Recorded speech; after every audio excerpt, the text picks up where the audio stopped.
নমস্কার বন্ধুরা, মুনিয়ার রন্ধনশৈলী চ্যানেলে আপনাদের সবাইকে স্বাগত।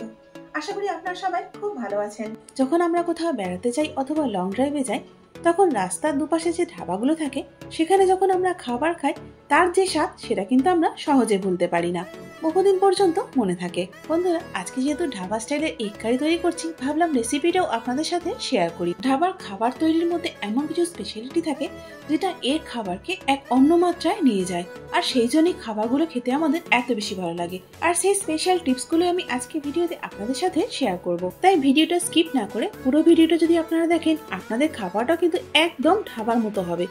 আমার বাড়িতেও খাবারটা খেয়ে সবাই এই কথাই বলেছিল। আর যদি ভিডিওটা ভালো লাগে তাহলে কিন্তু একটা লাইক করে দেবেন। চলুন তাহলে রেসিপিটা শুরু করি। ঢাবার রান্নার একটা অপরিহার্য উপকরণ হলো সর্ষের তেল, যেটা ছাড়া ঢাবার রান্না কিন্তু একদমই অসম্পূর্ণ। সেই জন্য এখন প্যানের মধ্যে আমি দিয়ে দিচ্ছি 3 টেবিল চামচ সর্ষের তেল। প্রথমে আমি ডিমগুলো ভেজে নেব। বন্ধুরা, আমি আগের থেকে ডিমগুলোকে সেদ্ধ করে চিড়ে নিয়েছি। এবার এগুলোকে ভেজে নিচ্ছি। এখন ডিমগুলোর মধ্যে দিয়ে দিচ্ছি 1 চা চামচ কাশ্মীরি মির্চ পাউডার, 1 চা চামচ হলুদ গুঁড়ো আর 1 চা চামচ নুন। লঙ্কা, হলুদ এবং নুনের সাথে ডিমগুলোকে 2 মিনিটের জন্য মিডিয়াম হিটে ভেজে নেব। ঢাবার রান্নাতে কিন্তু বাটার ব্যবহার করা হয়, আর সেই জন্য এখানে দিয়ে দিচ্ছি 1 টেবিল চামচ বাটার। বাটারটা দেওয়ার পর ডিমগুলোকে আর একটুক্ষণ ভেজে নেব। বন্ধুরা, এখানে সমস্ত ডিমগুলো ভাজা হয়ে গেছে। এবার একে একে এগুলোকে তুলে নিচ্ছি। বন্ধুরা, এখানে যেহেতু আজকে আমি ঢাবা স্টাইলে এগ কারি তৈরি করছি, সেই জন্য পুরো রান্নাটা কিন্তু সর্ষের তেলে হবে, আর সর্ষের তেলের পরিমাণটাও একটু বেশিই লাগবে। তাই দিয়ে দিচ্ছি এখানে 6 টেবিল স্পুন সর্ষের তেল। এখন ফোড়নের জন্য দিয়ে দিচ্ছি 1 চা চামচ জিরে, 1 টুকরো দারচিনি, 5টা ছোট এলাচ আর 2টো তেজপাতা। এখন ফোড়নগুলোকে 15 থেকে 20 সেকেন্ডের জন্য একটুখানি ভেজে নেব। ঢাবার রান্নাতে পেঁয়াজ এবং টমেটো কিন্তু বেশ অনেকটা পরিমাণেই ব্যবহার করা হয়। এখানে আমি 2টো বড় সাইজের পেঁয়াজকে চপ করে নিয়েছি। এখন মিডিয়াম হিটে পেঁয়াজটাকে 5 থেকে 7 মিনিটের জন্য ভেজে নেব। মিনিট 7 পর এখন এখানে দিয়ে দিচ্ছি 1.5 টেবিল চামচ আদা বাটা, আর এর সঙ্গে এখানে দিয়ে দিচ্ছি 1 চা চামচ রসুন বাটা। এখানে আমি আদাটা রসুনের থেকে একটু বেশি নিয়েছি। এখন আদা এবং রসুন বাটাটাকে ততক্ষণ অবধি ভেজে নেব যতক্ষণ না এগুলোর কাঁচা গন্ধটা চলে যায়। এখানে 2টো বড় সাইজের টমেটোকে আমি পেস্ট করে নিয়েছি, এখন সেটাই দিয়ে দিচ্ছি। আপনারা চাইলে টমেটোটা কেটেও দিতে পারেন। টমেটো পেস্টের পর এখন এখানে দিয়ে দিচ্ছি 1.5 টেবিল চামচ ধনে গুঁড়ো, এর সাথে এখানে দিয়ে দিচ্ছি 1 চা চামচ জিরে গুঁড়ো। এরপর এখানে দিয়ে দেবো ঝালের জন্য 1.5 টেবিল চামচ গুঁড়ো লঙ্কা, আর তার সাথে দিয়ে দিচ্ছি 1 চা চামচ হলুদ। এবার এই মশলাগুলোকে মিডিয়াম হিটে আমি ভেজে নেব ততক্ষণ পর্যন্ত, যতক্ষণ না মশলার থেকে তেলটা সম্পূর্ণভাবে আলাদা হয়ে যাচ্ছে।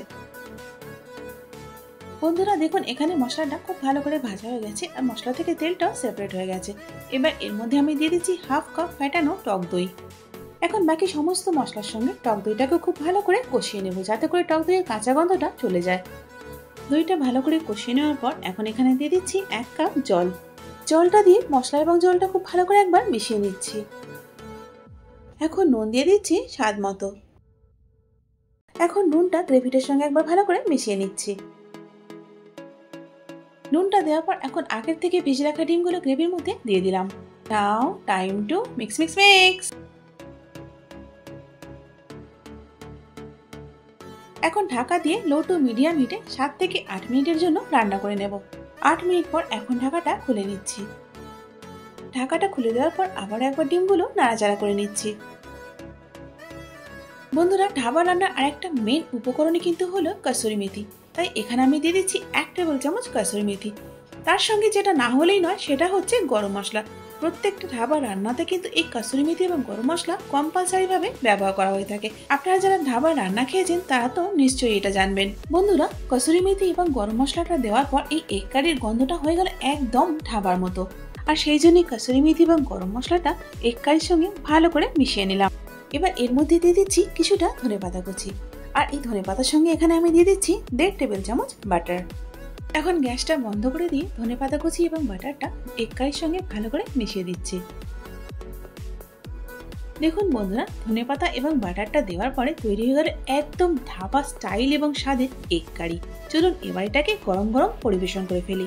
বন্ধুরা, আপনারা যদি ধাবা স্টাইলের খাবার খেতে পছন্দ করেন তাহলে এই এগ কারি রেসিপিটা অবশ্যই একবার ট্রাই করুন। আশা করি ভালো লাগবে। আর যেভাবে আমি ভিডিওতে দেখিয়েছি, যদি আপনারা হুবহু সেইভাবে তৈরি করেন তাহলে আপনাদের এগ কারিটাও একদম ধাবার মতো খেতে হবে। তাহলে বন্ধুরা আর দেরি না করে তৈরি করে ফেলুন দারুণ মুখরোচক এবং লোভনীয় স্বাদের এই ধাবা স্টাইল এগ কারি। আর তৈরি করার পর খেয়ে আপনাদের কেমন লাগলো আমাকে কমেন্টস করে জানান। আশা করি আজকের ভিডিওটা আপনাদের ভালো লেগেছে।